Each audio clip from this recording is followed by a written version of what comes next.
හරි අද තියෙන්නේ continuous probability distributions ගැන කතා කරන්න. හරිද?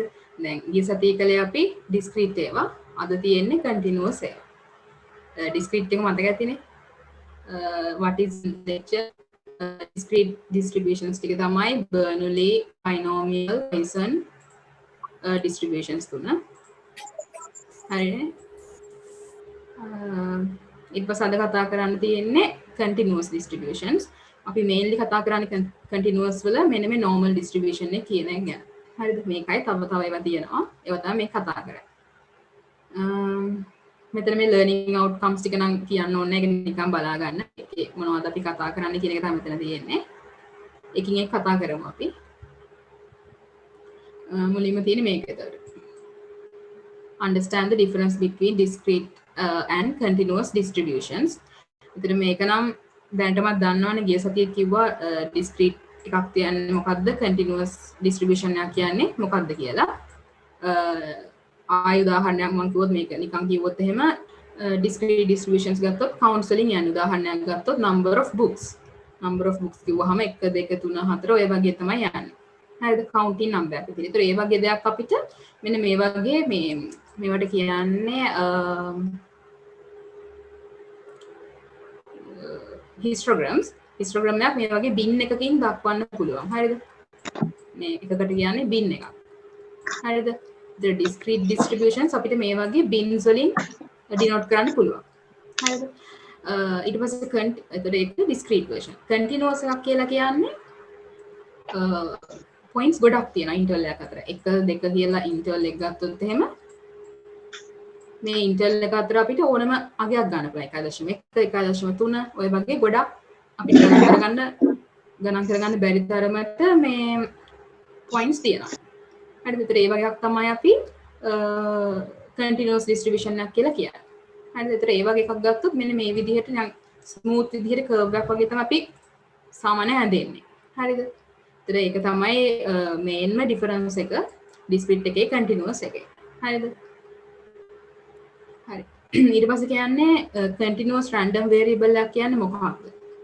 කලින් කිව්වා වගේම continuous random variable එකක් කියලා කියන්නේ it can assume that infinitely many values corresponding to points on a line interval. හරිනේ. උදාහරණයක් ගත්තොත් height, weight, velocity, temperature. උදාහරණයක් විදිහට මම height weight එක ගත්තොත් එහෙම weight එක කිලෝ 65යි කිලෝ 66යි ගත්තොත් එහෙම මෙන්න මේ පරාසය ඇතුලේ මට ඕන තරම් තව එක එක අගයන් ගන්න පුළුවන්. 65.5 6 7 65.9 ඔය වගේ ගොඩක් ගන්න පුළුවන්. ඒක තමයි කියන්නේ infinitely many values corresponding to points in a line interval. හරිද? එහෙම එකක් තමයි මේ වගේ variable එකක්. තමයි continuous variable එකක් කියලා කියන්නේ. random variable එකක් continuous වෙනවා. මේව වෙනවනම්. උදාහරණ තමයි height, weight, velocity, temperature වගේ දේවල්. හරිනේ. මේ ගොඩාක්ම ඇහෙන්නේ නැත්තම් කියන්න. හරි. ඊට පස්සේ තියෙන්නේ types of continuous distributions. ඒතර දැන් අපි ගිය සතියේ කතා කළා types of discrete distributions. මොනවාද? binomial, Bernoulli, Poisson. ඔය තුන තමයි discrete ඒවා. එතකොට continuous distributions තමයි මේ තියෙන්නේ. normal distribution, chi-square distribution, F distribution, T distribution. ඉතින් ගොඩක්ම අපි කතා කරන්නේ මේ chapter එකේ නම් තියෙන්නේ මේ normal distribution එක ගැන විතරයි. හරිද? මේවත් අපි පස්සට කතා කරනවා ඇති මම හිතන්නේ බලමු. ඉතින් අද කතා කරන්න තියෙන්නේ මෙන්න මේ normal distribution එක ගැන. ඉතින් මේ තමයි continuous distributions වර්ග. හරිනේ. හරි මුලින්ම තියෙන අපිට normal probability distribution මොකක්ද කියලා දැනගන්න. හරි. බලමු මොකක්ද කියලා. It is ඉතින් මම මුලින්ම අපි distributions වල shapes ගැන උගන්වද්දි කියලා දුන්නා මේ normal distribution එක කියන්නේ මෙන්න මේ වගේ එකකට. හරිද? මේකට තියෙන්නේ bell shape එකක්. It is bell shape. නිකන් bell එකක හැඩයක් වගේ තමයි තියෙන්නේ. හරිද? Bell shape and has a single peak. Single peak කියලා කියන්නේ උපරිමය මුදුනක් තියෙන්නේ එකයි. මෙතන තමයි peak එක. මෙතන තමයි peak එක. Has a single peak. ඒතර එක peak එකයි තියෙන්නේ. ඒක තමයි center of the distribution කියලා කියන්නේ. ඒතර මේ distribution එකේ center එක තමයි ඔය peak එක. හරිද?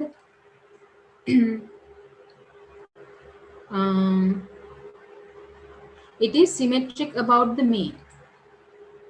ඒ කියන්නේ විතර මේ peak එක මෙතන තියෙන්නේ. මේ peak එකට තියෙන තැනට තමයි තියෙන්නේ normal distribution එක mean එක mu. මෙතන තමයි mean එක තියෙන්නේ. හරිද? එතකොට මේක mean එක වටා symmetric වෙනවා. normal distribution එක ගත්තොත් mean එක වටේ symmetric වෙනවා. ඒ කියන්නේ මේකේ මෙන්න මේ ඉරෙන් දෙපැත්ත සමමිතිකයි. හරිද? ඒක තමයි it is symmetric about the mean කියලා කියන්නේ.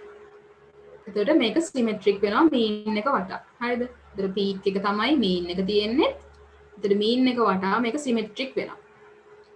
ඒ කියන්නේ සමමිතිකයි normal distribution එක. හරිද? ඊට පස්සේ it is asymptotic. ඒ කියන්නේ the curve gets closer and closer to the x-axis but never actually touches it. asymptotic කියන එකේ තේරුම තමයි මේ curve එක x අක්ෂයට ආසන්නයෙන් මෙහෙම ගමන් කරනවා මෙහෙම. හැබැයි ඒක actually ඇත්තටම මේක touch වෙන්නේ නැහැ. x axis එක නෙමෙයි මේක. ඉතින් මේක මේ විදිහට x axis එකට close වෙවි යනවා. හැබැයි touch කරන්නේ නැහැ. ඒකට තමයි asymptotic කියන්නේ. ඊළඟට තියෙන්නේ the location of a normal distribution is determined by the mean mu. The dispersion of spread of the distribution by standard deviation. හරිනේ. ඉතින් මේ අපි කතා කළා. measure of central tendency, measure of dispersion. එතකොට මේ location එකේ මේ normal distribution එකේ location එක determine කරන්නේ mean එකේ. mean mu. එතකොට මේකේ මෙතන තමයි mean එක තියෙන්නේ. ඒ වගේම dispersion එක determine කරන්නේ standard deviation sigma කියන එකේ. මේ අපි මුලින්ම පාඩමේ කතා කළා. හරිද? ඊට පස්සේ කියනවා arithmetic mean, median, mode are equal. එතකොට mean එක, median එක, mode එක ගැන අපි කතා කළා measures of central tendency වල. එතකොට මේ තුනම normal distribution එකේ තියෙන එකම තැනක. ඒ කියන්නේ මෙන්න මේ peak එකේ තමයි mean එකයි, mode එකයි median එකයි කියන තුනම තියෙන්නේ මෙන්න මෙතන normal distribution එක. The total area under the curve is 1. Half the area under the normal curve is to the right of this center point and the other half to the left of it. ඒ කියන්නේ මේ normal curve එකෙන් වට වෙන area එක. ඒ කියන්නේ මේ ඔක්කොම අපි ගත්තොත් මේ මුළු area එකම එකයි. මේක එකයි. මේ මුළු area එකම එකයි නම් මෙන්න මේ peak එක මෙන්න මේකෙන් දෙපැත්තට කීය කියනවාද? අනිවාර්යයෙන්ම මේක symmetric එකක්. දෙපැත්තට සමමිතිකයි. එහෙනම් මේ පැත්තට 0.5 area එකක් තියෙනවා. මේ පැත්තට 0.5 area එකක් තියෙනවා. හරිද? මුළු area එක total area එක under the curve එකයි. එහෙනම් දෙපැත්තට අනිවාර්යෙන් 0.55 බෙදිලා යනවා. හරි. එතකොට ඕවා තමයි මේ normal distribution එකේ තියෙන properties ගත්තා. normal distribution එක අඳුන ගන්න විදිහ. හරිද? ඒක තමයි මෙතන මේ දක්වලා තියෙන්නේ. තේරුණානේ? මේක වටා සමමිතිකයි. mean, median, mode කියන තුනම තියෙන එකම තැන peak එකේ. එතන මේ මුළු area එක ගත්තොත් එකයි. ඒ කියන්නේ මේ පැත්තට 0.5යි මේ පැත්තට 0.5යි. හරිද? ඔක තමයි normal distribution එකක් කියලා කියන්නේ. හරිද? ඊට පස්සේ මෙතන තියෙනවා මෙන්න මෙහෙම එකක්. අපි කතා කරානේ මේ discrete distributions වල අපි කතා කළා probability mass functions. වෙන වෙනම binomial, Bernoulli, Poisson කියන තුනට probability mass functions අපි කතා කරා. ඒතර ඒ වගේ තමයි normal distribution එකකටත් තියෙනවා probability density function. ඒතර සාමාන්‍යයෙන් මේ normal distribution එකක් කියලා කියන්නේ continuous distribution එක. continuous distributions වල මෙන්න මේ density මේකට අපි කියන්නේ probability density function කියලා. ඒක discrete එකක් වුණොත් තමයි අපි කියන්නේ probability mass function කියලා. ඒතර normal distribution එකේ probability density function එක තමයි මේ දෙන්නේ. ඒතර මේක සාමාන්‍යයෙන් මතක තියාගන්න ඕනේ නැහැ. මොකද මේකෙන් ගණන් හදන්නේ නැහැ එහෙම ලොකුවට මේ පාඩම් වල නම්. එහෙනම් මේක නම් වැඩි මතක තියාගන්න ඕනේ නැහැ මම හිතන්නේ. හරිද? ඒතර මේකේ මේ mu and sigma කියලා කියන්නේ මොකද්ද? mu කියන්නේ mean එක, population එකේ mean එක. sigma කියලා කියන්නේ population එකේ standard deviation එක. හරිද? එතකොට two parameters mean and standard deviation completely determine the normal distribution. The shape and the location of the normal curve changes as the mean and standard deviation changes. හරිද? එතකොට අපි ගිය සතියේ කතා කළා බර්නුලි එක පැරාමීටර් එක තමයි p. බයිනෝමියල් ඩිස්ට්‍රිබියුෂන් එක පැරාමීටර්ස් දෙකක් තියෙනවා np. n සහ p. පොයිසන් එකේ පැරාමීටර්ස් තියෙනවා lambda. ඒතර ඒ වගේ normal distribution එකේ parameters දෙක තමයි mu and mu සහ sigma කියලා කියන්නේ. ඒ කියන්නේ mean එකයි standard deviation එකයි. හරිද? මේ දෙක තමයි normal distribution එකේ parameters දෙක. එතකොට මේ දෙක වෙනස් වෙන්න අපේ normal distribution එකේ හැඩය වෙනස් වෙනවා.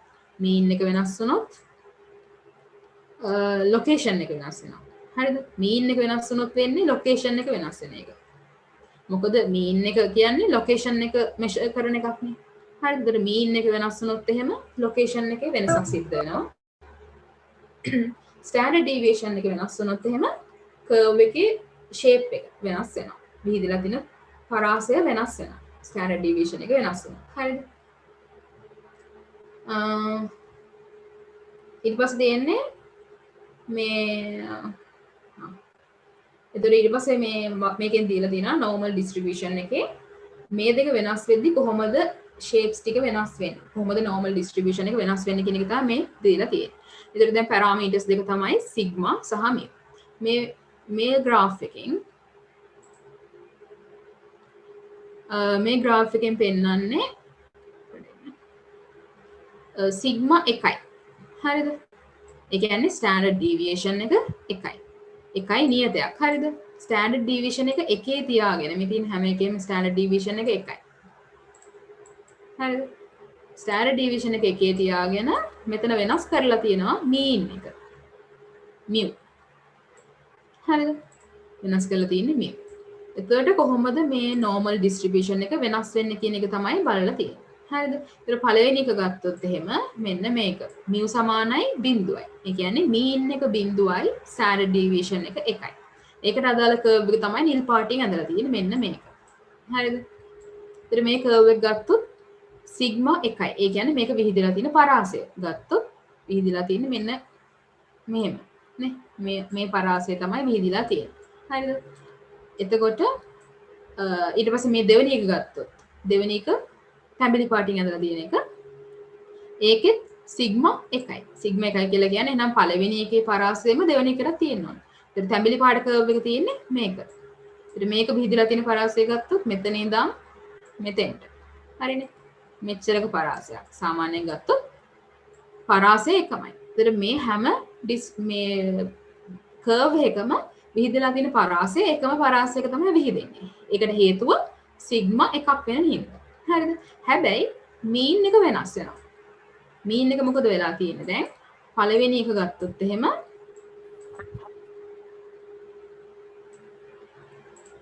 පළවෙනි එකේ mean එක 0යි. ඒ කියන්නේ මේ නිල් පාටින් ඇඳලා තියෙන කර්ව් එකේ mean එක තියෙනවනේ මෙතන peak එකනේ. හරිනේ. මෙහෙම ඇඳුත් එහෙම මෙතෙන්ට මේ තියෙන 0යි. mean එක 0යි. දෙවෙනි එකේ mean එක මොකද වෙලා තියෙන්නේ? දෙවෙනි එකේ mean එක 1යි. එහෙනම් අනිවාර්යෙන් change වෙන්න ඕනේ මේ කර්ව් එක. දෙවෙනි එක ඇඳලා තියෙන්නේ මෙන්න මේ තැඹිලි පාට කර්ව් එක. ඒත් ඒකේ mean එක තියෙනවනේ මෙතන. එහෙනම් මෙන්න මෙතන 1යි. බලන්න එතකොට මොකද වෙන්නේ මේ කර්ව් එක shift වෙනවා මේ පැත්තට. mean එක 2 වුණාම මොකද වෙන්නේ?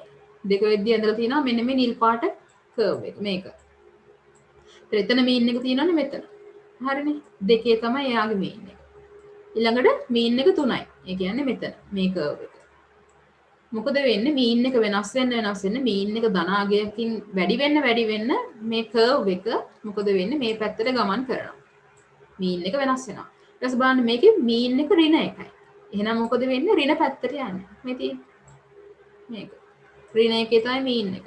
ඒතර ඍණකින් mean එක change වෙනවා නම් බිඳුවේ ඉඳන් මේ පැත්තට mean කර්ව් එක shift වෙනවා. ඒතර ඔහොම තමයි වෙනස් වෙන්නේ අපි mean එක වෙනස් කරලා. mean එක වෙනස් කරනවා හැබැයි standard deviation එක නියතයක් විදිහට තියාගෙන. එතකොට curves වෙනස් වෙන හැටි තමයි මේ graph එකෙන් ඇඳලා පෙන්නලා තියෙන්නේ. හරිද? තේරුණානේ? තේරුණ නැත්නම් අහන්න. හරිද? එතකොට ඊළඟ මෙන්න මේ curve එකෙන් මේ ග්‍රාෆ් එකකින් ඇඳලා තියෙන්නේ දැන් mu කියන එක නා බිඳුවේම තියාගෙන දැන් mu නියතයක් mean එක නියතයක්ව තියාගෙන හරිනේ මේ හැම එකේම mu බිඳුවයි mean එක නියතව තියාගෙන දැන් sigma වෙනස් කරලා තියෙනවා කලින් sigma නියතයක් mu වෙනස් කළා දැන් mu නියතයක් sigma වෙනස් කරනවා එතකොට mu නියතයක් නම් mean එක නියතයක් නම් මේ හැම curve එකකම peak එක mean එක තියෙන්න ඕනේ බිඳුවේ හරිනේ මෙයාගේ mean එක මෙතන මේ curve එකේ mean එක මෙතන හරිනේ ඔක්කොම peak එක තියෙන්නේ mean එක තියෙන්නේ බිඳුවේ හරිනේ එතකොට අනිවාර්යෙන් වෙනස් වෙනවා නම් වෙනස් වෙන්නේ මොකක්ද විහිදිලා තියෙන පරාසය sigma 1යි sigma 1යි කියලා කියන්නේ පොඩි ප්‍රමාණයක තමයි විහිදිලා තියෙන්නේ මම මෙතනින් වෙනම ඇඳුත් එහෙම sigma 1යි කියලා කියන්නේ විහිදිලා තියෙන ප්‍රමාණය චුට්ටයි ওই විදිහට හරිද ඊට පස්සේ සිග්මා 2යි කියලා කියන්නේ ඊට වඩා වැඩි ප්‍රමාණයක් විහිදෙන්න ඕනේ හරිද ඊට වඩා වැඩි ප්‍රමාණයක් විහිදෙන්න ඕනේ මේ විදිහට හරිද සිග්මා 3යි කියලා කියන්නේ තවත් විහිදෙන්න ඕනේ සිග්මා 3යි කියලා කියන්නේ තව ප්‍රමාණයක් මීට වඩා විහිදෙන්න ඕනේ මේ හරියට. ඒතර ඒක විහිදෙද්දී කොහොමද වෙන්නේ මේකේ පීක් එකක් අඩු වෙනවා. හරිද? ඊට පස්සේ සිග්මා 0.5යි. 0.5 කියන්නේ අඩු වගයක් නේ. එකටත් වඩා අඩු වගයක් නේ 0.5. ඒතර මොකද වෙන්න ඕනේ? එයාගේ විහිදෙන ප්‍රමාණය අඩුයි. මෙයා විහිදෙන ප්‍රමාණය අඩුයි. ඒ කියන්නේ එකටත් වඩා අඩු අගයකින්. ඒ කියන්නේ මෙන්න මෙතනින් වගේ තමයි විහිදෙන්නේ. හරිනේ? එතකොට එයාගේ පීක් එකක් වැඩි වෙනවා. හරිද? ඔය විදිහට තමයි වෙනස් වෙන්නේ. සිග්මා වැඩි වෙනවා කියලා කියන්නේ විහිදිලා තියෙන ප්‍රමාණය වැඩි වෙනවා. සිග්මා අඩුයි කියලා කියන්නේ විහිදිලා තියෙන ප්‍රමාණය අඩු වෙනවා. හරිනේ? ඒක තේරුම් ගන්න පුළුවන් මේකේ. ඒතර මේ graph දෙකෙන් දෙන්නේ mu සහ ඒ කියන්නේ mean එකයි standard deviation එකයි වෙනස් වෙද්දී අපේ graph එක කොයි විදිහටද වෙනස් වෙන්නේ කියන එක තමයි මේ graph දෙකෙන්ම දෙන්නේ. හරිද? තේරුම් නැත්නම් අහන්න. හරි. ඊට පස්සේ දැන් අපි මෙච්චරලා කතා කළේ normal distributions. මේ ඔක්කොම normal curve, normal distributions. දැන් අපිට කතා කරන්න තියෙනවා standard normal distribution. මේක වැදගත්. මේක normal distribution එක තමයි නෙමෙයි standard normal distribution එක. හරිද? අපි බලමු මොකද්ද standard normal distribution කියලා කියන්නේ. ස්ටෑන්ඩඩ් නෝමල් ඩිස්ට්‍රිබියුෂන් එක කියලා කියන්නේ මම මෙහෙම කිව්වොත් අපි මේ නෝමල් ඩිස්ට්‍රිබියුෂන්ස් මේවා අඳින්නේ අපිට දෙන ඩේටා සෙට් එකට. හරිද? අපි weight එකට ඩේටා සෙට් එකක් දුන්නොත් එහෙම මෙහෙම නෝමල් කර්ව් එක ඇන්දොත් මෙතනනේ mean එක ඩේටා සෙට් එක තමයි weights. බාරගත්තොත් මම ගන්නවා මේකේ mean එක 65යි. මෙයාගේ mean එක 65යි. හරිද? तर මේ normal distribution එක අඳින අපි දෙන data වලට.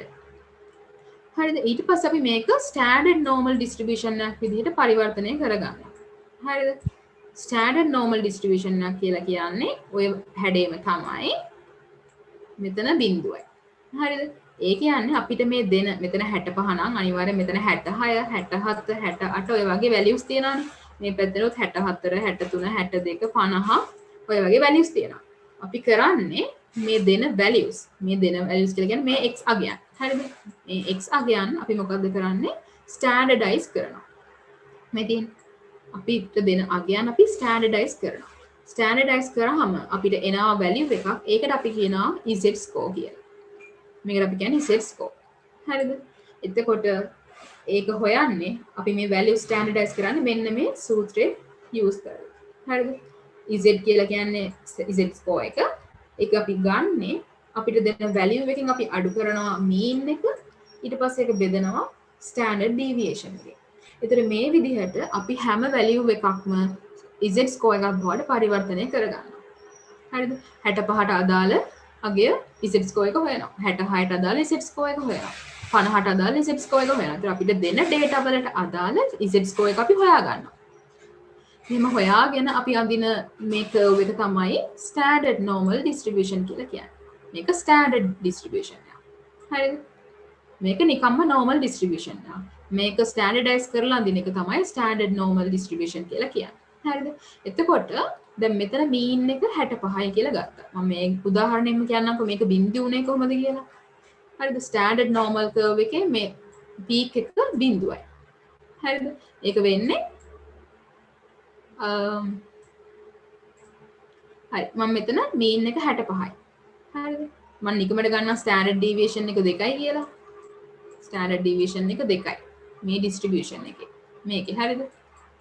එතකොට මම මේ 65 කියන වැලියු එක ස්ටෑන්ඩඩයිස් කළොත් 65 කියන වැලියු එකට අදාළ Z ස්කෝර් එක හොයන්නේ කොහොමද? මේ සූත්‍රයෙන්. ඒතර x වැලියු එක මොකද්ද? x වැලියු එක 65යි. හරිනේ. x වැලියු එක 65යි. 65න් අඩු කරන්න ඕනේ මේ ඩිස්ට්‍රිබියුෂන් එකේ මීන් එක. ඒතර මේ ඩිස්ට්‍රිබියුෂන් එකේ මීන් එක වෙන්නේ 65ම තමයි. හරිනේ. 65න් 65ක් අඩු කරනවා බෙදන්න ඕනේ ස්ටෑන්ඩඩ් ඩීවියේෂන් එක. මේ ඩිස්ට්‍රිබියුෂන් එකේ ස්ටෑන්ඩඩ් ඩීවියේෂන් එක 2යි. හරි විතර 65 65 ගියාම බිඳුවයි බිඳුව බෙදීම 2. බිඳුව මොකක් හරි සංඛ්‍යාවකින් බෙදුවොත් උත්තරේ බිඳුවයි. හරිනේ. ඒ කියන්නේ මේ 65ට අදාළ ස්ටෑන්ඩඩ් Z වැලියු එක මට එනවා බිඳුවයි කියලා. ඒ කියන්නේ මේ කර්ව් එකේ මෙතන තියෙන අගය බිඳුවයි. ඒ හැමතිස්සෙම ස්ටෑන්ඩඩ් නෝමල් කර්ව් එක මෙතන පීක් එකේ අගය බිඳුවයි. මේ පැත්තට යනවා පොසිටිව් වැලියුස් ටික. බිඳුව මේ පැත්තට යන අතර නෙගටිව් වැලියුස් ටික. හරිද? ඒතර මේකට තමයි අපි කියන්නේ ස්ටෑන්ඩඩ් නෝමල් ඩිස්ට්‍රිබියුෂන් කියලා. හරිද? තේරුණානේ? තේරුණ නැත්නම් අහන්න. ඒතර ස්ටෑන්ඩඩ් නෝමල් ඩිස්ට්‍රිබියුෂන් එක ගන්න අපි කරන්න ඕනේ අපිට දෙන data set එකේ values ඔක්කොම Z score එකක් බවට පරිවර්තනය කරනවා. මේකට අපි කියන්නේ ස්ටෑන්ඩඩයිස් කරනවා කියලා. එහෙම ස්ටෑන්ඩඩයිස් කරාට පස්සේ අපි අඳින curve එක තමයි මේ ස්ටෑන්ඩඩ් නෝමල් curve එක කියන්නේ.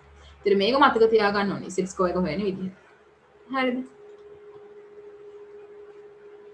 ඉතින් මේ තියෙන්නේ ස්ටෑන්ඩඩ් නෝමල් ඩිස්ට්‍රිබියුෂන් එක. හරිනේ. මෙතන බිඳුවයි. මේ පැත්තට යන ඔක්කොම values positive වේවා plus වගයන්. මේ පැත්තේ values ඔක්කොම negatives. හරිද? ඉතින් මෙතන දීලා තියෙනවා ස්ටෑන්ඩඩ් නෝමල් ඩිස්ට්‍රිබියුෂන් එකේ properties වගේ නිකන් කියලා තියෙන්නේ මොකක්ද කියන එක. ඉතින් mean එක 0 හරිනේ. mean එක 0 අනිත් එක ස්ටෑන්ඩඩ් deviation එක අනිවාර්යෙන් 1යි. හරිද? විහිදලා තියෙන ප්‍රමාණය 1යි. හරි. when x equals mu z equals 0. හරිනේ. ඒක මම මෙතන කිව්වා. x කියන එක කෙනා mu වෙනකොට. ඒ කියන්නේ අපි ගන්න data එක mean එකට සමාන වෙනකොට මොකද වෙන්නේ? value එක බිඳුවක් වෙනවා. හරිනේ. ගත්තු data එකත් 65යි mean එකත් 65යි. ඒතර දෙක සමාන වුණොත් මොකද වෙන්නේ? z එක බිඳුවයි. හරිනේ. ඒක තමයි මෙතන දක්වන්නේ. ඊට පස්සේ symmetric about z equals 0. හරිනේ.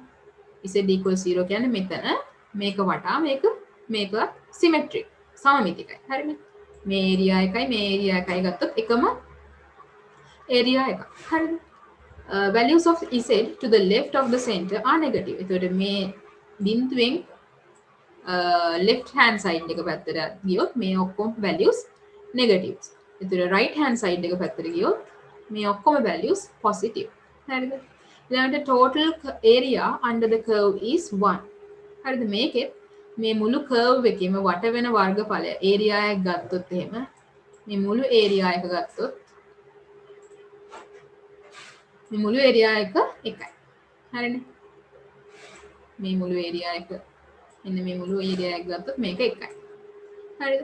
එතකොට areas on both sides of the center equals to 0.5. එතකොට මේ මුළු ඔක්කොම area එක 1යි නම් මෙතනත් දෙපැත්තට බෙදලා යනවා ගානට 0.55. මේකෙන් මේ පැත්තට 0.5 තියෙනවා මේ පැත්තට 0.5 තියෙනවා. ඇයි? symmetric නිසා. හරිද? ඒතර ඕවා තමයි අපිට standard normal distribution එක මතක තියාගන්න ඕන දේවල්. හරිද? එච්චර දෙයක් නැහැ. හරිනේ?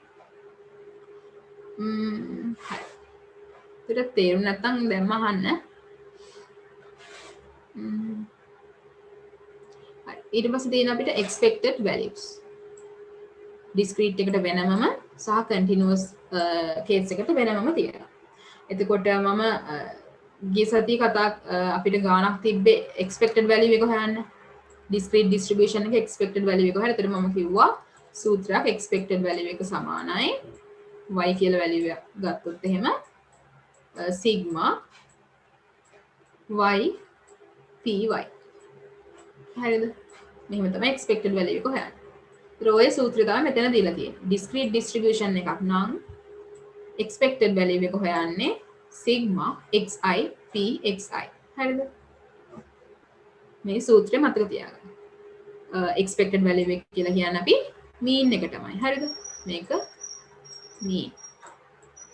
expected value එක කියලා කියන්නේ mean එක තමයි. discrete case එකේදී expected value එක හොයන්නේ x px එකේ summation එකක් තමයි අපි ගන්න. continuous case එකේදී අපි expected value එක හොයන්නේ x px ම තමයි මේකම තමයි. හැබැයි මෙතනදී අපි ගන්න integration එක. අනුකලනය. හරිද? එකම වෙනස තමයි දෙකේම සූත්‍ර සමානයි. discrete එකේදී අපි ගන්නේ sigma එකතුවක්. continuous version එකේදී ගන්නේ integration එක. අනුකලනය. හරිද? එතකොට මේ තියෙන්නේ expected value එහෙම නැත්නම් mean එකට තියෙන සූත්‍ර දෙක. ඊට පස්සේ අපිට ඕනේ variance එකටත් ඔය වගේම formulas දෙකක් තියෙනවා. variance එක කියලා කියන්නේ sigma squared කියන එක. ඒකටත් formulas දෙකක් තියෙනවා discrete version එකටයි continuous version එකටයි. discrete version එකේ formula එක තමයි මේක. variance එකෙත් මේක. දෙකම වෙනස තමයි මෙතන sigma මේකේ continuous එකේ integration. හරි. ඒතර මේවා නිකන් මතක තියාගන්න. හරි. මේකේ ප්‍රශ්නයක් නම් දීලා නැහැ. හරිද? තේරුම් නැත්නම් අහන්න. හරි. ඊට පස්සේ තියෙන්නේ methods of probability calculation. ඒතර අපි probability එකක් හොයන්නේ කොහොමද? normal distribution එකක. ඒක තමයි මෙතනදී අපි කතා කරන්න යන්නේ. හරිද? එතන මම කලිනුත් කිව්වා continuous distribution එකක් ගත්තොත් එහෙනම් අපිට එක point එකක probability එකක් හොයන්න බෑ. x සමානයි 3. x සමානයි 3 probability එකක් හොයන්න කියන normal distribution එක. හරිද? continuous එක. අපිට මේකේ අනිවාර්යෙන් මේකේ probability එක බිඳුවයි. එක point එකක probability එකක් හොයන්න බෑ. continuous එකක. හරිද? ඒ හින්දා අපි use කරන්නේ interval එකක්. හරිද? අපි use කරනවා interval එකක් අතර. අපි x කියලා value එකක් ගත්තොත් මේ x කියන එක්කෙනා මේ a සහ b කියලා interval එකක් ගත්තොත් මෙන්න මේ දෙක අතර පිටින probability එකක් අපිට හොයන්න පුළුවන්. හරිද?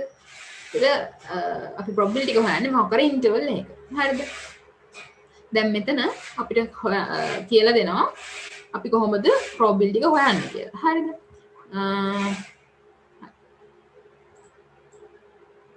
මුලින්ම ගත්තොත් මෙතන දීලා තියෙනවා අපිට probability එක හොයන්න කියලා x කියලා random variable එකක් තියෙනවා. මේ x කියන්නේ random variable එකක්. ඒ random variable එක තියෙන්නේ a සහ b අතර. b මේ probability එක තමයි අහන්නේ. ඒ කියන්නේ මෙන්න මේ normal distribution එකක් යනකොට මේ වගේ x කියලා මොකක් හරි random variable එකක් තියෙනවා. ඒක තියෙන්නේ a සහ b අතර. මම මෙතන a කියලා ගත්තොත් මෙතන b කියලා ගත්තොත් නිකම් මෙන්න මේක අතර තමයි මේ දෙක අතර මගේ x පිටින probability එකක් තමයි අහන්නේ. ඒතර මට ඕනේ මෙන්න මේ area එකට අදාළ අගය. a සහ b වලින් වට වෙන area එකට අදාළ අගය තමයි මට හොයන්න ඕනේ. ඒතර මේ අගය මට හොයන්න පුළුවන් මෙන්න මේ විදිහට. හරිද? මේකට කලින් මම කියන්නම් අනිවාර්යයෙන්ම probabilities හොයද්දී අපිට use කරන්න ඕනේ statistic tables. හරිද? set tables කියලා වෙනම තියෙනවා. හරිද? සමහරවිට ඔයගලන්ට දීලත් ඇති set table එකක්. මම පෙන්නන්නම්. මේ තියෙන set tables. හරිද? එතකොට මේ set table එකක් ගත්තොත් අපිට එක එක විදිහේ set tables තියෙනවා. හරිද? දැන් මේ table එක ගත්තොත් එහෙම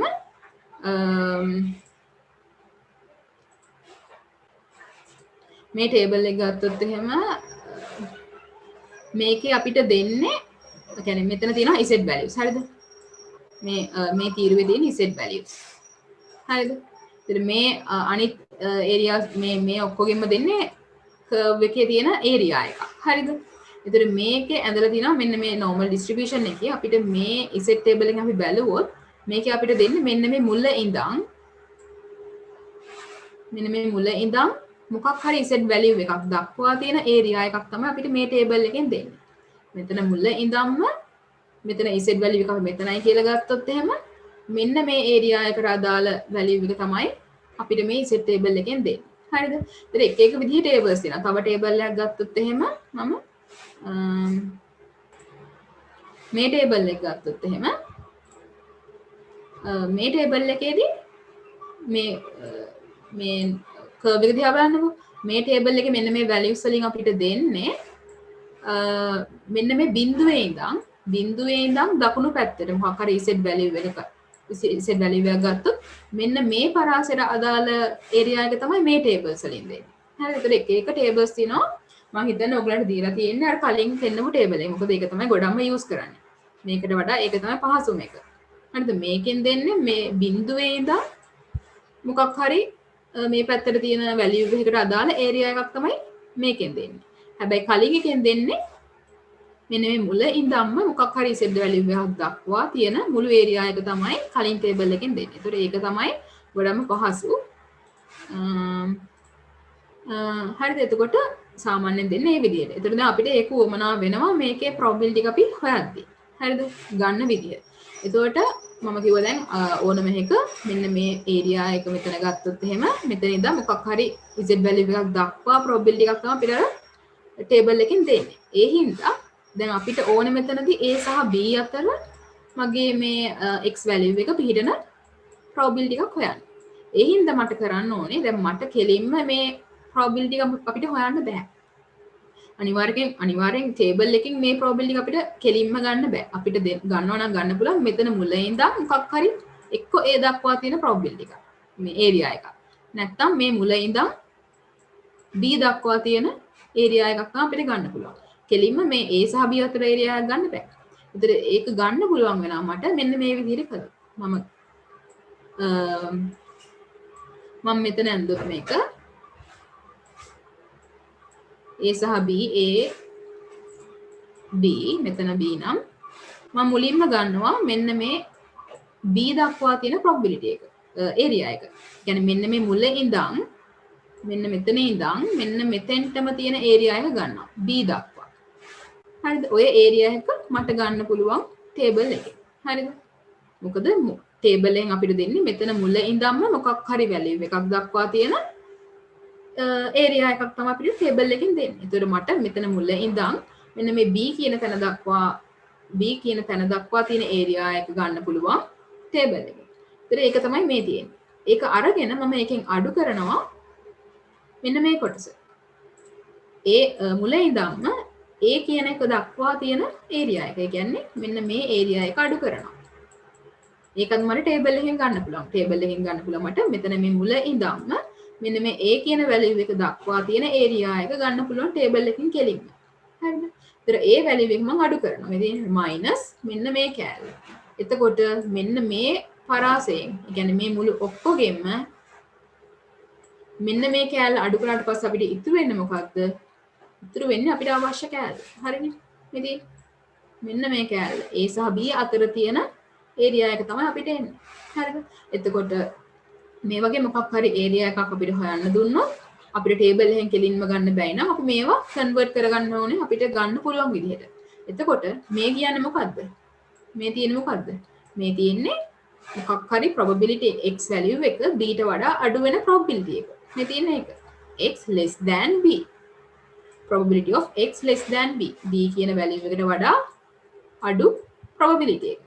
ඒකෙන් අඩු කරන්න ඕනේ අපි මේ තියෙන මොකද්ද? a වලට වඩා අඩු වෙන probability එක. x කියන value එක a වලට වඩා අඩු වෙන probability එක. ඒක තමයි මේ දෙන්නේ. ඒතර මේක වට හොයන්න පුළුවන් මේ දෙක use කරලා. ඒතර මේ දෙකට අදාළ values අපිට කෙලින්ම z table එකකින් ගන්න පුළුවන්. හරිද? ඒතර මේ අපි කතා කළේ probability එක calculate කරන විදිහ. උදාහරණයක් කරන්න එතකොට තේරෙයි. හරි. පළවෙනි උදාහරණය ගත්තොත් මෙතන කියනවා දැන් මෙතන කෙලින්ම කියනවා අපිට z value එක find probability z less than 1.5. ඒතර මෙතන නම් අපිට කෙලින්ම අහනවා z අගේ 1.5 වලට වඩා අඩු වෙන probability එක මොකක්ද කියලා. ඒතර මේ curve එක ඇන්දොත් එහෙම standard normal curve එකක් දැන් අඳින්න. ඒ කියන්නේ මෙතනට අදාළ අගේ කීයද? බිඳුවයි. එහෙනම් 1.5 තියෙන අනිවාර්යයෙන්ම මේ පැත්තෙන් ධන පැත්තෙන් ධන අගයක් 1.5 මම මෙතනයි කියලා ගන්නම්කෝ. එහෙනම් දැන් අහන්න අපි 1.5 වලට වඩා z වගේ අඩු වෙන probability එක. ඒ කියන්නේ මෙතන අදාළ අගයට වඩා අඩු ටික. ඒ කියන්නේ මේ ඔක්කොම. මෙන්න මේ probability එක තමයි අහන්නේ. එතකොට මෙතනදී නම් අපිට මේ වගේ අපිට මේ සූත්‍රය හදාගන්න අවශ්‍ය වෙන්නේ නැහැ. ඇයි මේ මුළු ඔක්කොම probability එකක් තමයි මෙතන අහන්නේ. ඒතර අපිට අපේ table එකෙන් මෙතන ඉඳන් මෙතෙන්ට දින මුළු area එක අපිට ගන්න පුළුවන් කෙලින්ම. මොනවත් මේ වගේ හදන්න දෙයක් නැහැ. හරිද? එතකොට කොහොමද ගන්නෙ? දැන් මේ තියෙන්නේ අගයන් ටිකක් දීලා තියෙනවා මෙතන. z values ටික මේ අතට දීලා තියෙනවා. ඊට මෙතන තව points වගේක් දීලා තියෙනවා. දැන් අපිට කරන්න තියෙන්නේ මෙතන z අගය 1.5 නේ. 1.5 වගේ තියෙන්නේ කොතනද කියලා බලනවා z table එකේ. ඒ කියන්නේ මෙන්න මෙතන. හරිද? ඒතර 1 point ඉතුරු ටික මොනවද 1.0 නේ. 50 1.50. ඒ හින්දා තමයි මෙතෙන්ට අදාළ අගය ගන්න. දශමාගයක් නැහැ තව. හරි විතර 1.5 මෙතනින් බලනවා. මෙතනින් බලන දශම තියනවාද කියලා දශමත් නැහැ. එහෙනම් මේ අගය තමයි ඒකට අදාළ අගය. ඒ කියන්නේ මෙතන z වලට අදාළ මෙන්න මෙතන ඉඳන් තියෙන ඒරියා එක අපිට එනවා 0.93331.9 කියලා. එතකොට මේ තියෙන්නේ මොකද්ද? z අගය 1.5ට වඩා අඩු වෙන මෙන්න මේ ඒරියා එකේ probability එක. මේ පාට කරපු ඒරියා එක කොච්චරක probability එකක් තියනවද? ඒරියා එක 0.93331.9. හරිද? හිතන්නකෝ දැන් මෙතන ඊළඟ example එකේ දිනනවා ඊළඟ example එක ගත්තොත් මෙතන අහන්නේ z අගය 1.53ට වඩා අඩු වෙන පරාසයක්. හරිද? probability එක. එතකොට දැන් 1.53 කියන්නේ 1.5 තියෙන මේ හරිය. ඒ කියන්නේ මෙහෙම ඇඳුත් මම curve එක මෙතන බිඳුවයි මෙතන 1.53 කියලා ගමුකෝ 1.53. එහෙනම් z අගය අපින් අහනවා 1.53ට වඩා z අගය අඩු වෙන පරාසයක්. 1.53 තියෙන මෙතන අඩු ටික කියලා කියන්නේ මෙන්න මේ ඒරියා එක. මේ ඔල්ලු ඒරියා එක. ඉතින් මේ ඒරියා එක අපිට හොයන්න පුළුවන් z table එකේ. එතකොට z table එකේ බලන්න 1.53ක් අපිට මේතනින් හොයාගන්න බෑ. අපිට හොයන්න පුළුවන් 1.5 කියන අගය විතරයි. හරිද? එතකොට z 1.53ට වඩා අඩු අගයක් නේ අපිට ඕනේ. 1.53 අපි ලියනවා මෙන්න මේ විදිහට. 1.53 අපි ලියන්න පුළුවන් 1.5 ධන 0.03 නේ. 0.03. ඒ කියන්නේ කීයද 1.53යි. හරිනේ. එතකොට අපි බලන්නේ value එක මෙතන 1.5 තෝරගන්නවා. මේ පැත්තෙන් අපි බලනවා දශම ස්ථාන ටික. දශම 0.03ක් ඕන. හරිද? එතකොට 0.03 තියෙන්නේ මෙතන. එතකොට මේකයි මෙන්න මේ value එක දිගේ එන්න ඕනේ මෙතනින් මේ value එක දිගේ එන්න ඕනේ. එතකොට අපිට හම්බ වෙනවා අගයක් 0.93699. එතකොට මේක තමයි මේකට අදාළ area එක වෙන්නේ. හරිද? තේරුණාද? එතකොට මෙතන කෙලින්ම 1.5 මම මේ ඉසෙප් ටේබල් එකෙන් පෙන්නන්නම් 1.53 වගේ ගන්න කොහොමද කියලා. හරි මේ තියෙන්නේ. මෙතන අපි බලන්න ඕනේ දැන් z අගය මේ z අගය සමාන අපි ගමු 1.53 කියලා. මේක 1.53. එතකොට මම බලන්න ඕනේ දැන් මෙතන 1.5. හරි. එතකොට මේකේ මම බලන්න ඕනේ z values ටික තමයි මේ තියෙන්නේ. z values වල 1.5 තියෙන්නේ මෙතන. හරිද? 1.5ට අදාළ මෙතන මට ඕනේ 1.5යි 3. එහෙනම් 1.5යි තව 3ක් මදිනේ. 0.3ක් මදි. ඒ කියන්නේ මෙන්න මෙතන. 0.03ට අදාළ අගේ බලන්න. එතකොට මේ තීරුව දෙකේ මෙහෙම එනවා. මේ තීරුව දෙකේ මෙහෙම එනවා. ඉතින් අපිට හම්බ වෙනවා මෙන්න මෙයාගේ. හරිද? 0.937.0. එහෙම තමයි අපි values බලන්නේ මේ tables වලින්. හරිද? එතකොට ඒකේ අපහැදිලි තැනක් තියෙනවා අහන්න.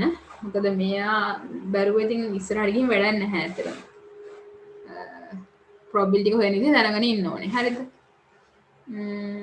හරි. ඊළඟට තියෙනවා මේ working backwards කියලා එකක්. ඒ කියන්නේ අපි දැන් මෙච්චර වෙලා දැන් මේ examples දෙකේම අපි හෙව්වේ මොනවද? අපි හෙව්වේ අපිට z value එකක් දීලා තියෙනවා 1.5යි 3. z value එකක් දීලා තියෙනවා නම් ඒකට අදාළ area එකක් තමයි අපි හෙව්වේ. ඒකට අදාළ area එකක්. මේ area එක කොච්චරයිද? ඒක තමයි අපි මෙච්චරලා හෙව්වේ. හැබැයි working backward කියලා කියන්නේ දැන් අපිට දෙන්නේ area එකක්. අපිට දෙනවා area එක මෙච්චරක් තියෙනවා. එහෙනම් ඒකට අදාළ z value එක මොකක්ද කියලා අපිට හොයන්න දෙනවා. ඒක තමයි working backward කියලා කියන්නේ. හරිද? මෙතන example එකක් තියෙනවා මුලින්ම. අපි ගත්තොත් find the value of a positive z that has area 0.4750 between 0 and z. ඉන්න. මෙතන කියන්නම් මම so then මෙතන අහන්න අපි find the value of a positive z that has area 0.4750 between 0 and z. ඒ කියන්නේ දැන් මම මෙතන අඳුත් එහෙම curve එක මම මෙහෙම අඳින්නම් මෙතන. මෙතන දීලා තියෙනවා z value එකක් තමයි අහන්නේ. Find the z value positive z එකක් අහනවා that has area 0.4750. ඒරියා එක අපිට දීලා තියෙනවා මෙච්චරක් කියලා. ඒ ඒරියා එක තියෙන්නේ 0 සහ z අතර. 0 තියෙන්නේ මොකද්ද? no distribution එකේ 0 තියෙන්නේ මෙතන. හරිද? 0 තියෙන්නේ මෙතන. 0 සහ z අතර. z කියලා කියන්නේ positive value එකක්. ඒ කියන්නේ මේ කොහෙන් හරි z ඇති. මෙතන z කියලා හිතමුකෝ අපි. හරි. මෙතන z. එතකොට මේ අතර ඒරියා එක අපිට දීලා තියෙනවා 0.4750. ඒ කියන්නේ මෙන්න මේ ඒරියා එක. මෙන්න මේ ඒරියා එක අපිට දීලා තියෙනවා 0.475 බිංදුවයි කියලා. අපෙන් අහන්නේ z value එක මොකක්ද කියලා. මේක තමයි අපෙන් අහන්නේ. z value එක කීයද? ඒතර මේක හදන්නේ කොහොමද අපි? අපි මෙච්චරලා දැනන් හිටියේ z value එක දීලා ඒරියා එකක් හොයන්න. හරිද? ඒතර මේක අපිට හොයන්න පුළුවන්. ඒකත් අපි ගන්න z table එකෙන් බලලම තමයි. හරිද? එතකොට Z table එකෙන් අපි කිව්වා මොන Z table එකෙන් අපිට අපි සාමාන්‍යයෙන් use කරන Z table එකෙන් දෙන්නේ මෙන්න මේ මුල ඉඳන් මෙන්න මේ z value එකට අදාළ area එකක් නේ. මෙතන ඉඳන් මෙතෙන්ටම තියෙන area එකක් තමයි අපිට ගන්න පුළුවන්.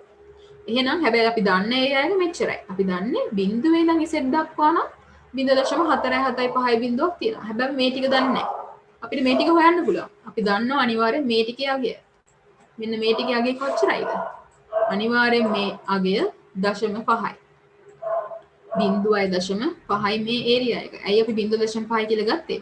අපි දන්නවා normal curve එක symmetric නේ. ඒ කියන්නේ බිංදුවේ මේ පැත්තට තියෙන ඒරියා එක අනිවාර්යෙන් 0.5යි. ඒ වගේම බිංදුවේ මේ පැත්තට තියෙන ඒරියා එක 0.5යි. එහෙනම් දැන් අපිට පුළුවන් මෙන්න මේ මුල ඉඳන්ම මෙන්න මේ z value එක දක්වා තියෙන ඒරියා එක කැල්කියුලේට් කරන්න. කොච්චරක් තියනවද? මෙතන 0.5ක් තියෙනවා. මෙතන 0.475 බිංදුවක් තියෙනවා. එතන මේ දෙක එකතු කරනවා. ඒ කියන්නේ මෙතන මුල ඉඳන්ම මෙන්න මේ z value එක දක්වා තියෙන මුළු ඒරියා එක අපිට එනවා මේ දෙක එකතු වෙන 0.975ක් කියලා. එහෙනම් දැන් අපි දන්නවා මේ මුළු ඒරියා එක 0.975යි කියලා. z value එක මෙතන මේක දක්වාම ඒරියා එක 0.975යි. එහෙනම් දැන් අපි කොහොමද z value එක හොයන්නේ? z value එක හොයන්න අර විදිහටම table එකේ. හරිද? මේක මතක තියාගන්නකො 0.975. ට අදාළ value එක කොහොමද හොයන්නේ? අපි යමු table එකට. හරි. table එකේ දැන් අපි දන්නේ 0.957 කියන value එක. හරිද?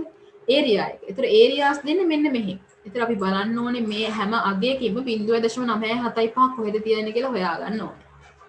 ඒතර මෙතන ගත්තොත් 0.957ක්. පොඩ්ඩක් 9.75 නේ. හරි. මේ තියෙන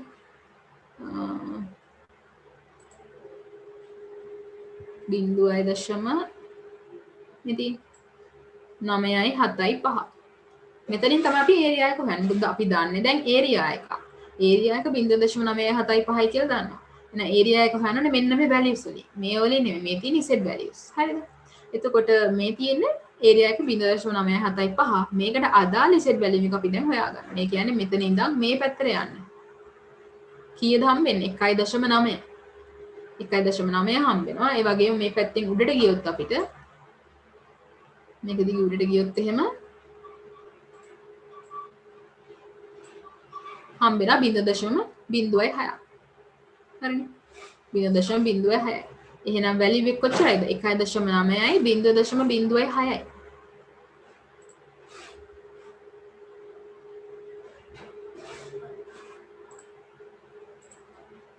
හරි එතකොට වැලියු එක එන්න ඕනේ 1.9යි 0.06යි එකතු වෙන්න ඕනේ. ඒත් මේ දෙක එකතු වුනහම 1.96ක් කියලා එනවා. ඒක තමයි මෙතෙන්ට අදාළ z වැලියු එක වෙන්නේ. 1.96යි. හරිද? ඒ විදිහට තමයි අපි ඒරියා එකක් දුන්නට පස්සේ z වැලියු එක කැල්කියුලේට් කරන්නේ. අර විදිහට ඒරියා එක තියෙන තැන හොයාගෙන ඒකට අදාළ z වැලියු එක අපි බලනවා ටේබල් එකේ. හරිද?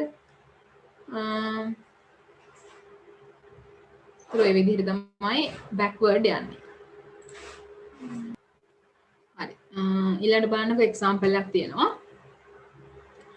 මේ එක්සාම්පල් එකේ පොඩි ටෙක්නික් එකක් යූස් කරන්න වෙනවා අපිට linear interpolation කියලා. හරිද? හේතුව තමයි බලමු. දැන් මේකේ අපිට අහන්නේ probability එක හොයන්න කියනවා z less than a වෙනකොට නෑ ඔව් area එක දීලා තියෙනවා a තමයි අහන්නේ. කියන්නේ මෙහෙම distribution එකේ මෙතන බිඳුවයි a කියලා value එකක් දීලා තියෙනවා.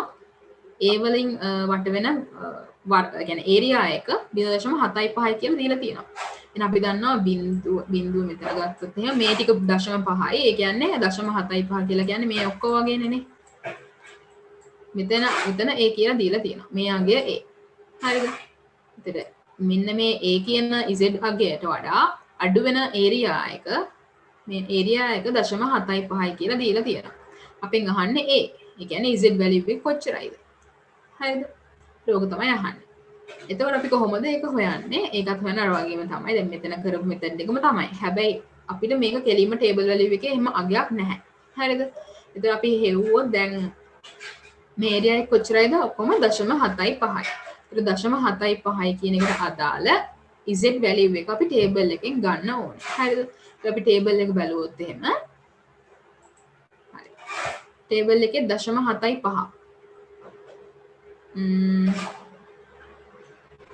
0.75 මෙතනින් හොයන්න ඕනේ. මේ තියෙන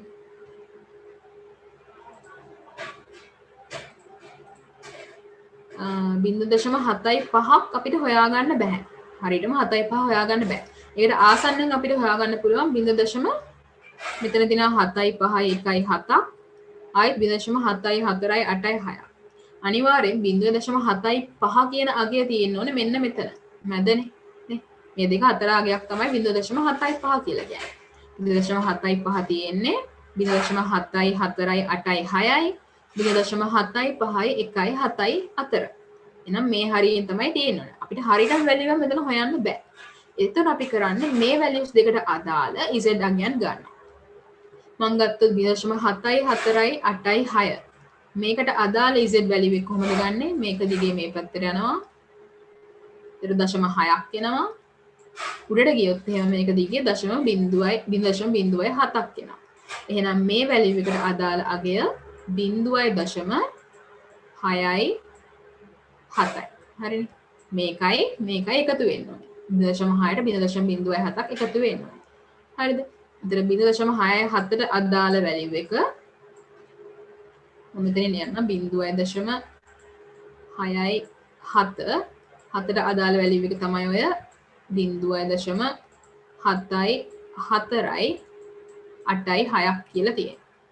හරිද?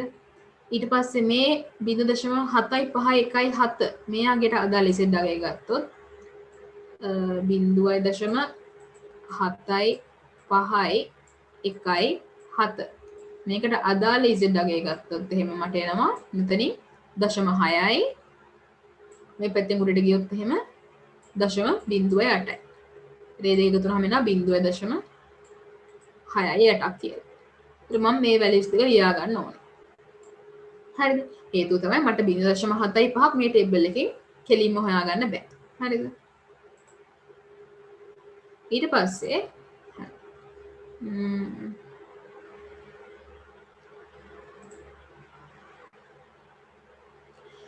ඊට පස්සේ බලන්න එතකොට මේ however values ටික තමයි මේ දාගෙන තියෙන්නේ. මෙතින් a lies between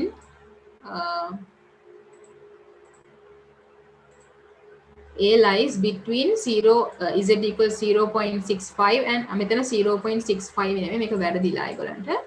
මෙතන එනවා 0.67. හරිද? ගාන හදද්දි හරියට දාලා තියෙනවා. මෙතන වැරදි මේක. එතකොට මේ අගය තියෙන්නේ 0.65යි 0.68යි අතර තමයි තියෙන්නේ. අපි මේ හොයාගත්තනේ 0.68යි 0.67යි අතර තමයි මේ අගය පිහිටන්නේ. හරිද? එතකොට මේ values දෙකට අදාළ අපි අගයන හොයාගත්තා 0.6යි 8ට අදාළ අගය අපි හොයාගත්තා. මෙතන 0.75යි 1.78ක් 0.6යි 7ට අදාළ අගය හොයාගත්ත මෙතන 0.7යි 4යි 8යි 5යි 7යි ඔහොම එකක් එනවා. හරිද? මම ඩික්ලියර් කරන්න. හරිද? එතකොට අපිට හරියටම අගයක් හොයාගන්න බැරි හින්දා තමයි අපි මේ විදිහට මේක හොයන්නේ. හරිද? මෙතින් 0.75ට අදාළ අගයක් තමයි හොයන්න ඕනේ. හැබැයි අපි ඒක දන්නේ නැහැ. අපිට ටේබල් එකනොත් ඒක හරියට හොයාගන්න බැරි වුණා. ඊට පස්සේ අපි බැලුවා 0.75 තියෙන්නේ මොන අගයන් දෙක අතරද කියලා. ඒතර ඒ අගයන් දෙක තමයි මේ හොයාගත්තේ. ඒ අගයන් දෙකට අදාළ z values දෙක හොයාගත්තා. 0.6යි 8යි 0.6යි 7යි. එහෙනම් මේ a කියන අගය තියෙන්න ඕනේ 0.6යි 7 සහ 0.6යි 8 අතර. හරිද? දැන් අපිට ඕනේ ওই value එක හොයන්න. එතකොට අපි කරනවා මෙන්න මේ linear interpolation කියලා ටෙක්නික් එකක් use කරනවා. එතකොට මේකෙදි වෙන්නේ අපි මුලින්ම මේක මෙන්න මේ විදිහට equation එකක් විදිහට ලියන්නේ. මෙන්න මේ උඩ කෑල්ල ගත්තොත් මේක ලියන්නේ අපිට අවශ්‍ය හොයන්න අවශ්‍ය එක තියෙනවානේ. මෙන්න මේ හොයන්න අවශ්‍ය එක සහ මෙන්න මේ උඩ value එක අතර. ඒ කියන්නේ පොඩි value එක අතර වෙනස තමයි මෙතන උඩට දාන්නේ. ඒ කියන්නේ a වලින් අඩු කරන 0.6යි 7ක්. හරිද? a වලින් 0.67ක් අඩු කරා නම් ඒක equals කියලා ලියලා අනිත් පැත්තෙත් උඩට දාන්නේ ඒකට අදාළ values දෙක. ඒ කියන්නේ a වලට අදාළ value එක 0.7යි 5යි. මේ තියෙන එක. එකෙන් අඩු කරන්න ඕනේ 0.6යි 7ට අදාළ අගය මෙන්න මේ අගය. මේ තියෙන මේකෙන් මේක. ඊට උඩ අගය ලියන්න ওই විදිහට දෙපැත්තෙන්. හරිද? යට පැත්ත ලියන්නේ යට අගයන් ලියන්නේ මෙතන ලියන්නේ අපි ඒ අගය නැතුව අනිත් අගයන් දෙකේ වෙනස. ඒ කියන්නේ 0.6යි 8 සහ 0.6යි 7 අතර වෙනස. 0.6යි 8න් 0.6යි 7ක් අඩු කරනවා. ඒතර ඒ විදිහට මේ පැත්ත ලියන්නේ ඒකට අදාළ අගයන් දෙක අඩු කරනවා. 0.7යි 5යි මෙන්න මේක මෙතෙන්ට දානවා. මේකෙන් අඩු කරනවා මෙන්න මේක. ඒතර මේක පොඩ්ඩක් මතක තියාගන්න. මේකේ නිකන් ක්‍රමයක් නේ තියෙන්නේ. linear interpolation කියන එකේ මේක එකම ක්‍රමයකට යන්නේ. හරිද? අඩු කිරීමක් මුලින්ම කරන්නේ a සහ 0.6යි 7 ගන්නවා. මේ values දෙක ගන්නවා. ඒකේ distance එක මෙතෙන්ට දානවා.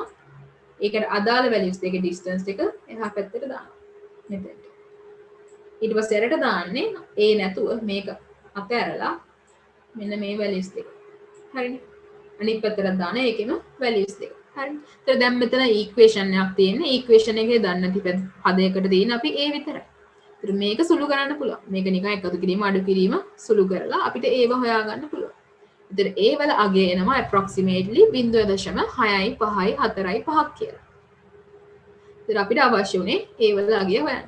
ඒතර a කියලා කියන්නේ z අගය මෙතෙන්ට අදාළ z අගය අපිට එනවා 0.6යි 5යි 4යි 5.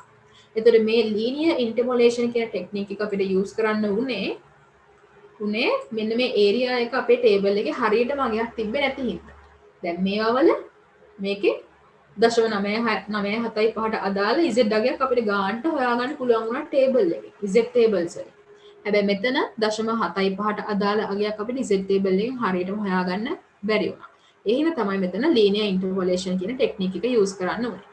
ඒතර ගොඩක් වෙලාවට ඉස්සරහට දින එක්සැම්පල්ස් වලදී මේ ටෙක්නික් එක යූස් කරලා තමයි මේකේ ගණන් හදලා තියෙන්නේ. ඒතර ඒවා යූස් කරයි කියලා එතන පෙන්නලා නැහැ ගණන් හදද්දී.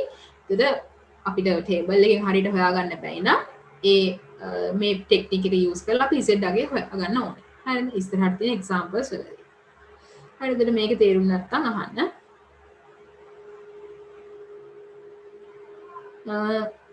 ඊට පස්සේ මෙතන තියෙනවා තව එක්සැම්පල් එකක් working backwards කියන එකට අදාළව.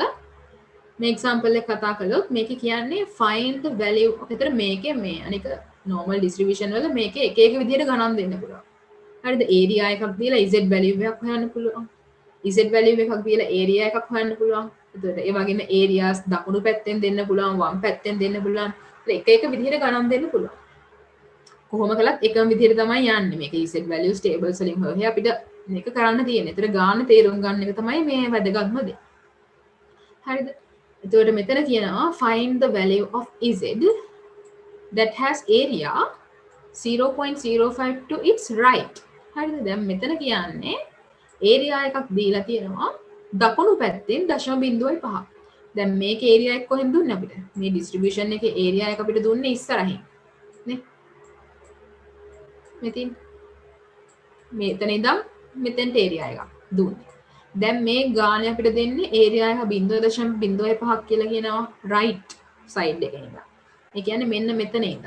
මෙතන ඉඳන් area එක 0.5ක් කියලා දීලා තියෙනවා. ඒ කියන්නේ මෙන්න මේ රෝස පාටින් පාට කරලා තියෙන කොටසේ area එක 0.05යි. හරිද? එහෙනම් මෙන්න මෙතනට අදාළ z value එක තමයි අහන්නේ. හරිද? මෙතෙන්ට අදාළ z value එක තමයි අහන්නේ. ඒතර මේක ලේසි කරන්න.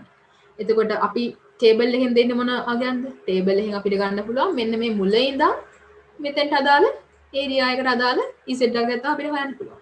එහෙනම් අපි මේ ඒරියා එක හොයාගත්තා නම් හරිනේ. මේ ඒරියා එක හොයාගෙන ඒකට අදාළ z value එක හෙව්වනම් ගානට උත්තරේ. හරිනේ. එතකොට මෙතන 0.05යි. රෝස පාට කොටස 0.05යි. එහෙනම් මෙන්න මේ පාට කරපු නැති කොටස තමයි අපිට අවශ්‍ය. ඒතර මේක ඒරියා එක කොහොමද හොයන්නේ? අපි දන්නවා මේ මුළු කර්ව් එකේ ඒරියා එක එකයි.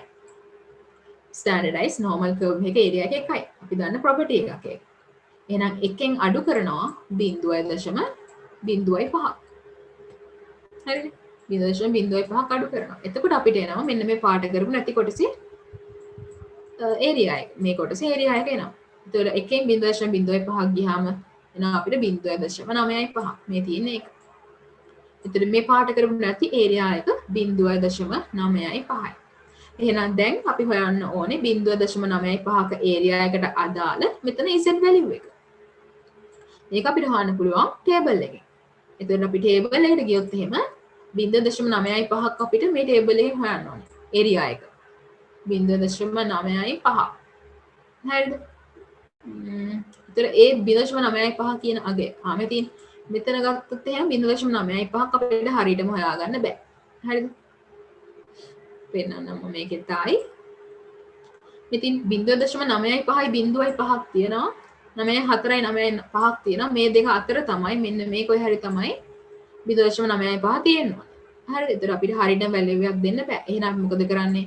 මේකටයි අදාළ z values දෙක හොයලා linear interpolation කියන ටෙක්නික් එක use කරලා z value එක හොයන්න අර වගේ. හරිද? ඒතර මම ඒකේ කරන්නේ මේ ගාන එක කරන්න යන්නේ නැහැ. හරිද? හරිද? කියන මේ තියෙන 0.95 අපිට හරියටම ගන්න බෑ. එතකොට ඒක තියෙන්නේ අගයන් දෙකක් අතර. හරිද? යම්කිසි අගයන් දෙකක් අතර. ඉතින් ඒකට linear interpolation ටෙක්නික් එක දාලා අපිට මේ ටෙක්නික් එක දාලා උත්තරේ ගන්න ඕනේ. හරිද? ඒතකොට එහෙම අරන් තමයි මේ තියෙන්නේ. මෙතන linear interpolation ටෙක්නික් එක use කරලා අන්තිමට උත්තරේ අරගෙන තිනවා 1.645 කියලා. ඒ කියන්නේ මෙතනට අදාළ z අගය මෙන්න මෙතෙන්ට අදාළ z අගය 1.645යි. හරිද? ඉතින් මෙතන දීලා තිබ්බේ අපිට මේ අග ඒරියා එක. ඉතින් අග ඒරියා එකක් දුන්නා කියලා අපි කලබල වෙන්න අවශ්‍ය නැහැ. අපිට පුළුවන් මුල ටික හොයාගන්න. මුල ඒරියා එක කොච්චරද කියලා හොයාගන්න. ඒක හොයාගෙන කෙලින්ම වගුවේ z අගය බලන්න තමයි තියෙන්නේ. කෙලින්ම z z ටේබල් එකේ අගය තියෙනවා නම් ඒක ප්‍රශ්නයක් නැහැ. එහෙම කෙලින්ම අපිට z ටේබල් එකෙන් අගය ගන්න බැයි නම් ඉන්ටර්පොලේෂන් ටෙක්නික් එක දාලා හොයන්න තියෙන්නේ. හරිද? ඉතින් එහෙම තමයි මේ ගාන කරලා තියෙන්නේ. තේරෙන්නේ නැත්නම් කියනවා නම් අහන්න. එතකොට දැන් මේ හැම එක්සැම්පල් එකක්ම තියෙන්නේ ඔය දන්න ටිකෙන්ම තමයි. හරිද? එක විදිහට තමයි මේ එක්සැම්පල්ස් අපිට දීලා තියෙන්නේ. හරිද? මේ එක්සැම්පල් එක මම නිකන් කතා කළොත් එහෙම හරි. හරි. දැන් මෙතන තියෙන්නේ හරි මෙච්චර වෙලා අපිට දැන් මෙතන දුන්නේ z values. හරිද? z අගයක් දීලා area එකක් හොයන්න. හරිද? නැත්නම් area එකක් දීලා z value එකක් හොයන්න. ඒතර සාමාන්‍යයෙන් z values අපිට ගණන් වල දෙන්නේ නැහැ. සාමාන්‍යයෙන් දෙන්නේ අපේ data set එකට අදාළ අගයක්. හරිද? ඒතර දැන් මේ example එක ගත්තොත් මේ example එක අපිට දීලා තියෙන data set එකේ තියෙන data values වලට අදාළ අගයන් තමයි මෙතන දීලා තියෙන්නේ. ඒතර අපි එහෙම දුන්නාම z අගය හොයාගන්න ඕනේ. z අගය හොයන්න අපි දන්නවනේ. z අගය හොයන්න සූත්‍රයක් අපි දන්නවා. z value එක x minus mu over sigma. හරිද? එතන මේ ගාන ගත්තොත් මේකේ තියෙනවා දැන් x has a normal distribution with mean 5 and standard deviation 2. Find probability x greater than 7. හරි. මම මෙතන මේකට අදාළ distribution එක මම පැත්තකින් ඇන්දොත් මෙතන මම මෙතන අදින්නම්. හරි. එතකොට මේ x කියලා distribution එක normal distribution එකක් mean එක 5යි කියනවා. mean එක 5යි කියලා කියන්නේ මෙතන අගය තමයි ඔය 5 කියලා දීලා තියෙන්නේ. මෙතන 5යි mean එක. standard deviation එක 2යි. ඒ කියන්නේ sigma තමයි ඔය 2. අපිට දෙන දත්තයන් අපි ලියාගමු මාක් කරගමු. හරිද? අහන්නේ අපෙන් x කියන කෙනා 7ට වඩා විශාල වෙන probability එකක්. ඉතින් මෙතන mean එක 5යි. එහෙනම් 7 තියෙනවනේ කොයි හරියෙන්ද? 7 තියෙන්න ඕනේ දකුණු පැත්තේ මේ හරිය. මේ කොහෙන් හරි 7 තියෙනවා. ඉතින් අපෙන් අහන්නේ probability මොකද්ද? x 7ට වඩා විශාල වෙන probability එකක්. ඒ කියන්නේ මෙන්න මේ 7ට වඩා වැඩි වෙන probability එක තමයි අහන්නේ. ඒ කියන්නේ මෙන්න මේ 7ට දකුණු පැත්තෙන් තියෙන මෙන්න මේ area එකේ probability එක තමයි අහන්නේ. එතන මේ ගාන අපිට දීලා තියෙන්නේ z values නෙමෙයි. මේ තියෙන දීලා තියෙන x values නේ. එතන අපි මේක z table එකේ තියෙන z values නේ. x values නෙමෙයි. එහෙනම් මේ x values අපි මොකද්ද කරන්න ඕනේ? මේවා z බවට පරිවර්තනය කරගන්න ඕනේ. හරිද? ඒ කියන්නේ standardize කරන්න ඕනේ. ඒතර සාමාන්‍යයෙන් ගානක් දුන්නොත් දෙන්නේ ওই විදිහට. ඒතර අපි කරන්න ඕනේ මේ ගාන standardize කරගන්න. z values හොයන්න ඕනේ. හරිද? එතකොට මෙතන z values හෙව්වොත් එහෙම අනිවාර්යෙන් අපි දන්නවා මෙතෙන්ට අදාළ z අගය මොකද්ද? මෙතෙන්ට අදාළ z අගය අනිවාර්යෙන් 5ට අදාළ z අගය බිඳුවයි. නේ? normal distribution එකේ standard normal එකේ මෙතන අගය බිඳුවයි. ඒතර 7ට අදාළ z අගය හොයන්න ඕනේ. 7ට අදාළ z අගය හොයන්නේ කොහොමද? මේ තියෙන z value එක හොයලා. හරිද? ඒතර මේ තියෙන දා අපිට මේක තමයි අහන්නේ ගානේ. හරිද? මේ pivot ටික මම කිව්වොත් එහෙම අපේ ගානේ අහන්නේ x කියන කෙනා 7ට වඩා වැඩි වෙන probability එක. ඒතර මොකද්ද ගන්න ඕනේ? අපි මේක standardize කරගන්න ඕනේ. ඒක standardize කරගන්නේ මේ විදිහට. x කියන value එක standardize කළොත් මොකද වෙන්නේ? z වෙනවා. හරිද? මේ තියෙන්නේ z. z greater than 7 කියන value එක standardize කරනවා. හරිද? 7 කියන value එක standardize කරොත් මොකද වෙන්නේ? x minus mu over sigma. z value එක හොයන සූත්‍රය දාන්න තියෙනවා. එතකොට x කියලා කියන්නේ 7යි minus mu කියලා කියන්නේ mean එක 5යි. එක බෙදන්න ඕනේ sigma standard deviation එක. දෙකේ. එතකොට 7න් 5ක් ගියාම කීයද? 7න් 5ක් ගියාම 2යි. 2 2ෙන් බෙදුවොත් 1යි. එහෙනම් මෙතෙන්ට එන උත්තරේ 1යි. ඒ කියන්නේ මේක standardize කරාම අපිට මොකක්ද දෙන්නේ? z greater than 1 කියලා. ඒ කියන්නේ මම මේක මකලා මේක z table එක විදිහට හැන්දොත් මෙතනට අගය බිඳුවයි මෙතන අගය 1යි. මෙතන අගය බිඳුවයි මෙතන අපි z අගය හොයාගත්ත 7ට අදාළ z අගය 1යි කියලා. දැන් අපි දන්නවා මේ තියෙන z shape z එක. දැන් අපිට කෙලින්ම මේකේ probabilities හොයන්න පුළුවන්. හරිද? එතකොට x probability x greater than 7 කියන එක මම standardize කරගත්තාම මොකක්ද ආවේ? මෙන්න මේක. මේවා තමයි අපි කලින් සාකච්ඡා කරපු ගණන්. z දැන් අහන්නේ එකට වඩා z විශාල වෙන probability එක. ඒ කියන්නේ මෙන්න මේ probability එක. මේ area එක. හරිනේ? එකට වඩා z වැඩි වෙන area එක. මෙන්න මේ area එක අහන්නේ. එතකොට කොහොමද මේ area එක හොයන්නේ අපි? අපිට දෙන්නේ table එකෙන් මෙතන ඉඳන් එකට අදාළ අගයක්. ඒ හින්දා අපි මේ area එකේ අගය මේ අගය අපි අඩු කරන්න ඕනේ. එකෙන්. නේ? අපිට ඕනේ මෙතෙන්ට අදාළ අගය අපිට table එකෙන් දෙන්නේ අපිට මෙන්න මේ මුළු අගය. නේ? එහෙනම් මේ area එකේ අගය හොයන්න පුළුවන් එකෙන් අඩු කරා නම් මෙතනට අදාළ area එක. හරිද? sorry. පොඩ්ඩක් නේ. හරි දැන් මෙතන අහන්න අපේ z greater than 1. හරිද? z අගය 1 මෙතන. එකට වඩා විශාල probability එක තමයි අහන්නේ. ඒ කියන්නේ මෙන්න මේ probability මේ area එක තමයි පාට කරපු area එක තමයි අහන්නේ.